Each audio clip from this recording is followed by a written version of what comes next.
paita hyvin? On paita oikein hyvin. Se on hienosti. No niin, me ollaan taas täällä.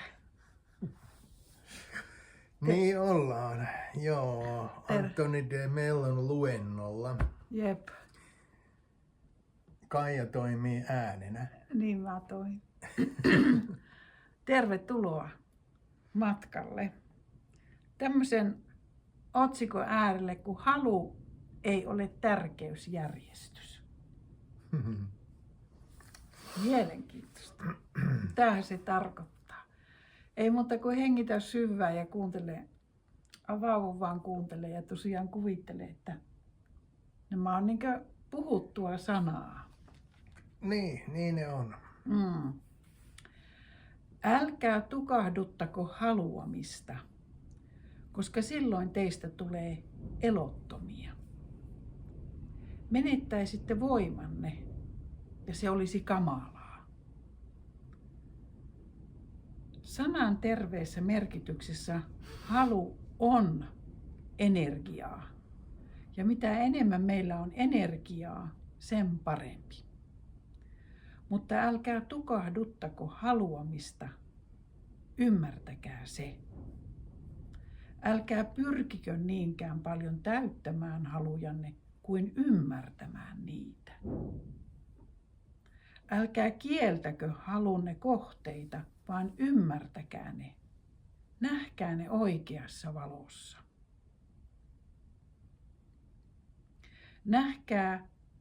Nähkää ne oikeassa valossaan. Nähkää, minkä arvoisia ne todella ovat. Sillä jos pelkästään tukahdutatte halunne tai yritätte kieltää sen kohteen, sidotte todennäköisesti itsenne siihen. Sen sijaan, jos katsotte haluanne ja näette, minkä arvoinen se todella on, jos ymmärrätte, millä tavoin se valmistaa maaperää kurjuudelle, pettymykselle ja masennukselle. Halunne muuttuu sellaiseksi, mitä minä kutsun tärkeysjärjestykseksi.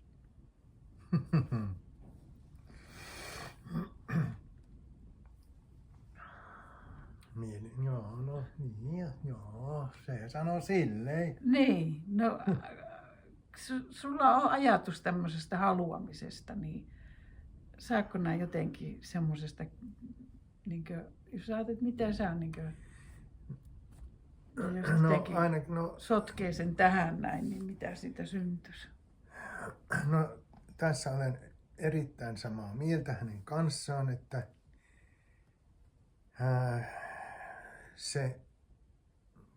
me käytetään energiaamme siihen haluamiseen. Ja jos me tukahdutetaan se, kielletään se joku, niin me menetetään se energia. Mutta jos me katsotaan niitä haluja ja nähdään niiden lävite, niin se energia vapautuu johonkin muuhun kuin siihen haluun. Me ei menetetä silloin sitä energiaa, vaan me saadaan se, jos sanoisin, että omaan käyttöön tai totuuden käyttöön tai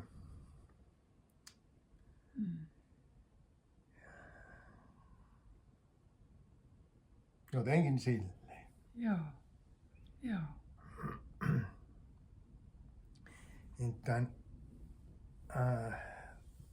Tuli mieleen tästä, että se on energiaa ja että siinä Castanedan kirjassa se intiaanitietäjä sanoi, että näkeminen on energiakysymys.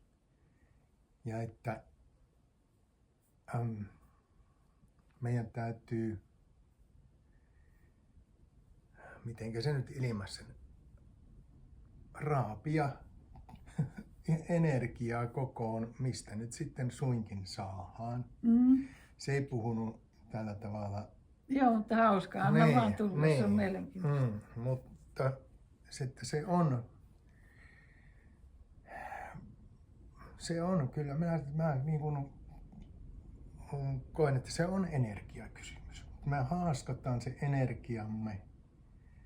Me haaskataan energiaa haluamalla itsellemme kaikenlaista. Joo. Miettimättä, tutkimatta sitä, että mitä se, onko sillä mitä arvoa tai mitä Niin. siitä seuraa ja tavallaan sitä. Joo. Että me vaan halutaan päättömästi jotakin asioita. Niin, joo, ja sitten päädytään sinne kärsimykseen. Ja niin, siinä on sitten todellakin haaskattu sitä energiaa. Oikeastaan se kärsimys kertoo siitä, että me on haaskattu energiaa. Niin onkin, joo. Sitten siellä on just tämmöiset pettymykset ja masennukset, että kun me odotetaan, että mä saan sen mitä mä haluan, niin mä joudun joka kerta pettymään. Että ei se tulekaan semmoisessa muodossa, enkä mä saanutkaan sitä, mitä mä oikeasti halusin. Ja tämä menikin ihan poskelleen tämä koko homma, mitä mä kuvittelin. Ja hirveä työ, että me ollaan saavutettu se ja sitten huomataan, että se lähtee kuin tuhkana tuulee häviää, että sillä ei olekaan sitten sitä arvoa ja sitä merkitystä, mitä mä kuvittelin, että sillä on. Niin. Kun siinä edellisessä videolla puhuttiin paljon sitä arvoasiasta. Joo. Sulla muuten oli siitä siihen hirveän hyvä juttu eilen, siihen arvojuttuun, mutta se jäi pois siitä videolta. Mutta jos se tulee sulle tähän, niin anna tulla se sitten, jos se tulee tähän. Ei yhtään muistu. Ei voi muistaa yön yli olleita asioita. Tässä on just sitä, että meidän olisi tärkeää katsoa niitä halua ja nähdä, minkä arvoisia ne todella on. Niin. Että oikeasti. Joo. Mutta siinä kohtaa me ei monestikaan, kun meillä ollaan siinä haluamisen vimmassa, niin eihän sitä pysähy ajatella, että mitä tästä voi seurata. Eikä sitä voi edes nähdä, että mitä siinä voi, mitä voi pahimmillaan tapahtua, jos mä saan sen, mitä mä haluan. Että ei sitä sillä lailla sitä ajattele. Sitä vaan hulluna haluaa. Niin, ja tekee kaikkensa yleensä siellä taustalla on se onnellisuus, minkä takia halutaan. Niin justiinsa. Ja saattaa olla, että saa sen mitä haluaa, mutta ei siitä kuitenkaan onnellisuutta tule. Ei, kyllä mä oon se on just hetken, noin. Ja joo. Sitten siinä ilmenee jotakin muuta. Kyllä. Mä voisin kirjoittaa kirjan niistä kaikista haluamisista, mitä mä oon saanut. Ja mitä niille kaikille on käynyt. Että ei mitään niistä ei ole jäänyt jäljelle. Ei yhtään mitään. Että se on mä en tiedä, miksi musta tulee nyt mieleen se eilinen elokuva. Me katsotaan aika usein elokuvia. Melkein joka ilta katsotaan joku pikku tai pitempi tai lyhyempi elokuva. Ja eilen katsottiin ihan mahtavaa elokuvaa tehtaan johtajasta ja sen maailmasta, joka teki vaakoja. Ja siinä näytettiin niiden symbolisesti koko ajan sitä vaakakuppiasiaa. Niin miten me yritetään tasapainotella, että ne olisi se vaakakupit olisi tasapainossa. Ja se ei koskaan, se ei ole mahdollista, ei ikään kuin olisi mahdollista edes. Ja sitten kaikilla vippaskonsteilla koitetaan saada se, että se pysyisi tasapainossa, näytellään vaikka minkä näköistä roolia. Meillä on kaikki hyvin, vaikka siellä takana on kauhea peli päällä ja ihmiset tekee tykönään ihan mitä sattuu. Mä en tiedä, miksi mulla se tuli tähän se elokuva, mutta katsotaanpa. Mä pistän sen tähän pöydälle ja mä voin laittaa sinne kommenttikenttään sen elokuvan nimen, kun se oli niin älyttömän hyvä. Siinä oli monta asiaa, joka sitten seuraavana päivänä tulee. Se oli mahtavaa. Että siinä se kertoi paljon. Harmonian etsimisestä. Tai yrityksestä ylläpitää sitä harmoniaa. No niin, kyllä se vaaka oli siinä. Se oli vaakatehdas ja siinä oli hienoja tämmöisiä, millä kuvattiin asioita. Ja siinä oli jotenkin tuli mieleen nyt tässä se aasisilta siihen elokuvaan, että miten paljon siinä tuhulattiin energiaa. Niin kuin, jotta niin kuin yritettiin pitää sitä kaikkea semmoisessa hienon näköisessä tasapainossa. Niin just. Et joka suuntaan siellä oli niin kuin ihan kauhea stressitila ja ihmiset pönötti ja niin kuin kaikki näki, että tämä on näin, tämä todellisuus ei ole tätä, mutta mä mukaan oon tässä kuitenkin, että mä saan vaikka jonkun palkinnon, Virma saa jonkun lätkän seinälleen. Voittaisi oli hyvä. Mutta no niin, jatketaan. Jos vaellatte elämänne läpi noudattamalla tärkeysjärjestystä, tekemättä kuitenkaan onnellisuuttanne sen toteuttamisesta riippuvaiseksi, olette hereillä. Miten tässä tuli nyt vähän tyhmä soundi tähän, aivan kun mä en ymmärtäisi yhtään tämän lukki. No luette. Olette siirtymässä herännyttä tilaa kohti. Hereillä olo, onnellisuus. Kutsukaa sitä miksi tahdotte. On harhaluuloista vapaa tila, jossa näette asiat sellaisena kuin ne ovat, ettekä sellaisena kuin itse olette, siinä määrin kuin se on ihmiselle mahdollista. Se on harhaluulojen heittämistä pois. Se on todellisuuden näkemistä. Joka kerta, kun olette onneton, olette lisänneet jotakin todellisuuteen. Tämä on aika mielenkiintoinen. Juuri nämä lisäykset tekevät teistä onnettomia. Toistan vielä, olette lisänneet jotakin. Oman kielteisen reaktionne. Todellisuus tuottaa virikkeen, te tuotatte reaktion. Olette reaktiollanne lisänneet jotakin. Ja jos tutkitte, mitä olette lisänneet, löydätte aina harhaluulon, vaatimuksen, odotuksen, halun. Aina. Harhaluuloista voisi esittää esimerkkejä runsain määrin, mutta kun alatte kulkea eteenpäin tällä polulla, löydätte ne itse. Niin, ja ne on löydettävä itse. Niin, joo. Tuleeko sulla joku kiteytys tähän kappaleeseen? Tämä on vähän semmoinen, että tämä voisi lukea vaikka toiseen kertaan, mutta ota vaikka uusiksi. No luepa se ensimmäinen lause siinä, mitä siinä sen kappaleen alusta.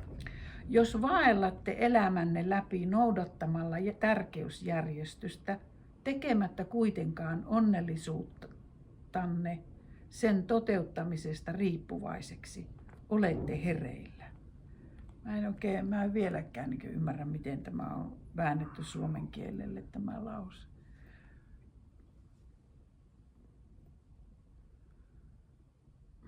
Saatko nää kiinni tästä?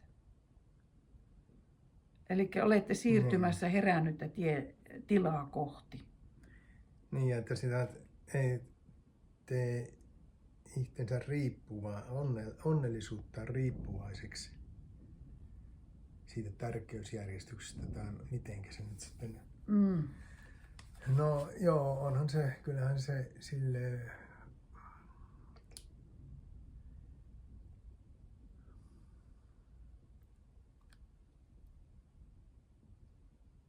Mä en tee mun onnellisuudesta riippuvaista siitä, että mulla pitäisi olla joku tärkeysjärjestys. Että mä noudatan jotakin tärkeysjärjestystä, niin se ei tarkoita, että se tekee mut onnelliseksi.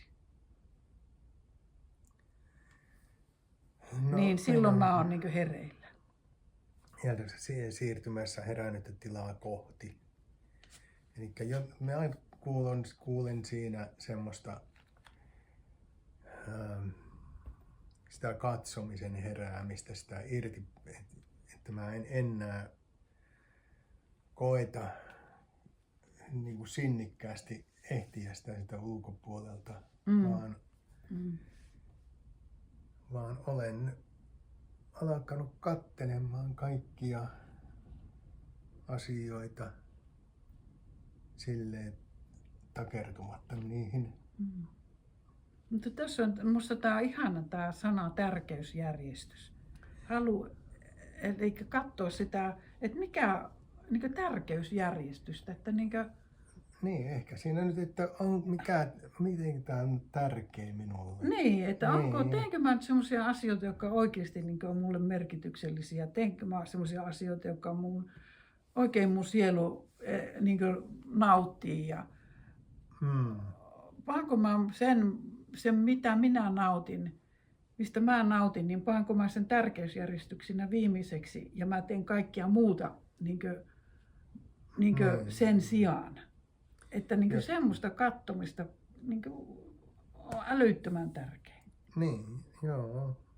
Että onko tämä tärkeää minulle? Niin. Että teenkö mä semmoista asioita, joka oikeasti on mun juttuja, vai teenkö mä jonkun toisten, meikäläinen jotenkin tee pitkiä aikoja elämään. Sitten lopulta aivan näännyksissä, kun huomaa, että mä oon tehnyt ne ei ole mun juttuja ollut, mitä mä oon ollut tekemässä. Niin, joo.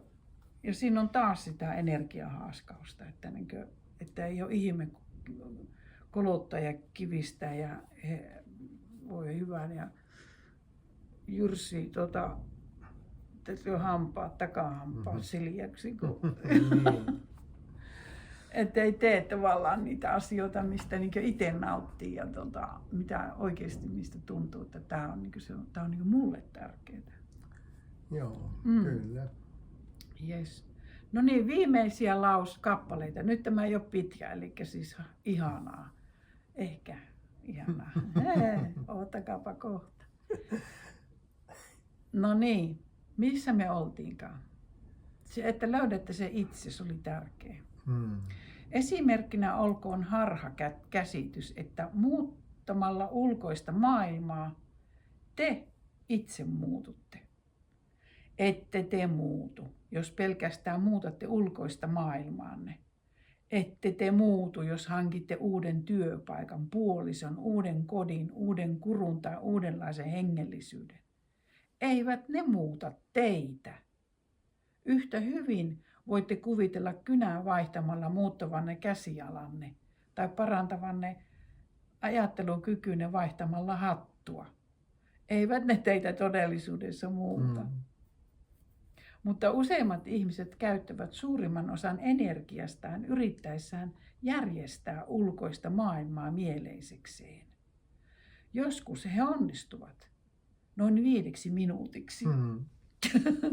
Ja saavat lyhyen hengähdystauon, mutta ovat jännittyneitä tuon tauonkin aikana, koska elämä virtaa aina eteenpäin. Elämä muuttuu koko ajan. Jos siis tahdotte elää, teillä ei pidä olla pysyvää asuinsijaa eikä paikkaa, johon päänne kallistatte. Tämä on hyvä. No sanoopa, mikä tästä tekee niin hyvää. Että me etsitään sitä ulkopuolta sitä, mihinkä me voitaisiin se onnellisesti päämme kallistaa. Että voitaisiin olla ja levätä maailmasta. Niin. Mutta siellä ei ole sellaista paikkaa. Niin, siellä ei ole. Koska se virtaa, koska kaikki muuttuu. Joo. He ei pysy paikallaan siinä meidän kuvitelmassa mitä me on kuviteltu, että sitten mä olisin onnellinen. Just niin. Joo. Siitä on yksi mies aikoinaan sanonut tästä, että siinä ei ole mihin päänsä kallistaa. Ketuilla on luolansa ja linnuilla pesänsä, mutta ihmisen pojalla ei ole semmoista paikkaa maailmassa. Ajattele.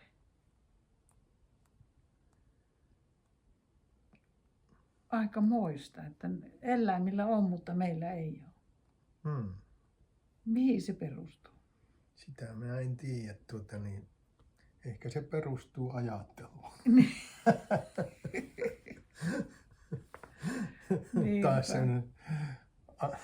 Taas ettei sitä ole. Niin ehkä ne kettu, se elää varmaan niin kuin aika lailla, sillä ei ole, mä en tiedä, kun mä en ole ketun nahoissa niin muistaakseni ollut, mutta se elää aika lailla varmaan sitä niin sanottua tätä hetkeä ja toteuttaa sitä kettumaisuuttaan siitä käsin. Niin, aivan totta. Tämä on mahtavaa. No, ihana, hyväksi se tuli. Teidän on seurattava virtaa, kuten suuri Konfutse sanoi. Sen, joka haluaa pysyvää onnea, on muututtava koko ajan. Voi, että mä tykkään tästä. Voi, että mä tykkään. On virrattava, mutta me katsomme jatkuvasti taaksemme, eikö totta? Takerrumme menneisyydessä tapahtuneisiin asioihin ja takerrumme nykyisyydessä oleviin asioihin. Kun asetatte käteenne auran kurkeen, ette voi katsoa taaksenne. Mitä se tarkoittaa, auran kurkeen? No siis, tarkoittaa sitä, että härkä antaa joku hevonen siellä auran edessä ja se kyntäjä pitää jostakin, minkälaiset kurjet siinä nyt sitten niin, on. Käsi, niin, se näin. ohjaa sitä. Joo. Ja siinä ei oikeastaan ole mahdollisuutta paljon taakse kahtua. Joo, voitte, tuo mahtava. Tuo on itse asiassa mahtava tila. Et niin välillä, joo, hienoa. Kiitos kun kuvasit sen. Missä me oltiin? Varmaan tuolla jossakin. Niin onkin.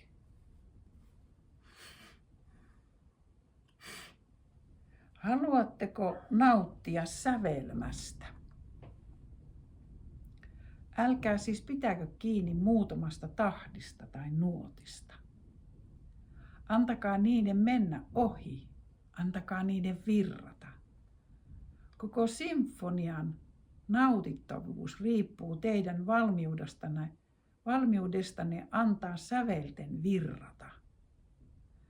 Jos ihastuisitte johonkin tiettyyn tahtiin ja huutaisitte orkesterille, soittakaa se uudelleen, yhä uudelleen. Ei kyse olisi enää sinfoniasta. Tunnetteko tarinat, joita kerrotaan vanhasta mullahista? Nasruddinista. Hän on legendaarinen hahmo, jonka sekä kreikkalaiset, turkkilaiset että persialaiset pyrkivät omimaan itselleen. Hän jakaa mystistä opetustaan yleensä hullunkuristen tarinoiden muodossa. Ja pilan kohteena on aina vanha Nasruddin itse. Eräänä päivänä Nasruddin rämpytteli kitaraa soittaen vain yhtä ainoa säveltä. Hetken kuluttua väkijoukko kerääntyi hänen ympärilleen. Suluissa tämä tapahtui torilla.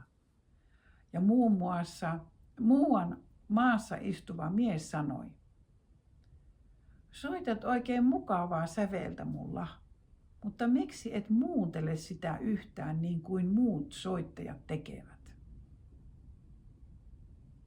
He ovat hupsuja, sanoi Nasruddin. He etsivät oikeaa säveltä. Minä olen löytänyt sen. Aivan mahtava juttu. Ai herran tähden. Jotenkin on vähän. No mikä sinulle siinä? No en tiedä, semmoinen tilanne, tiedätkö, että nää rämpytät sitä yhtä ainoata ja nautit sitä yhdestä ainoasta sävellystä, joka tuntuu on Niin kuin hyvä, ei täydellinen mitään sävel. muuta, ei mitään muuta, niin eihän tuo niin helkatin paljon mahtavampaa voi olla olemassakaan. Joo, ja me aletaan koko ajan menemään, että pitäisi olla jotenkin hienoa, monimutkaista ja mitä vaikeampaa se on, niin se olisi niin vielä hienompaa. Niin toinen ei muuta kuin rämpöttää, vaan onnessaan vaan. Ainakin se on saanut huomion sillä konstilla, No niin kuin se niin. tuossa nyt niin kuin, ehkä siitä on syntynyt sitten jotakin keskustelua. Niin, ehkä, mutta jotenkin ihana ajatus. Etenkin semmoinen yksinkertaisuuteen niin Niin. kutsu semmoiseen, niin että lopulta niin se kaikkein kun sulla on niin yksinkertaista, niin se on niin Siinä se varmaan on tämän tarinan, tämän Nasruddinin tarinan opetus siinä, että se osoittaa siihen yksinkertaisuuteen. niin justiinsa, että se on niin. Että se voi näyttää naurettavalta, kuulostaa naurettavalta, mutta sitten kun vaan se jatkuu ja nämä vaan kuuntelut, sehän menee ihan semmoiseksi, sulta tippuu kaikki pois oikein. Joo, tää on ihan mahtava soundi. Aivan mahtava. No niin, rakkaat ystävät, meillä on nyt luku käyty.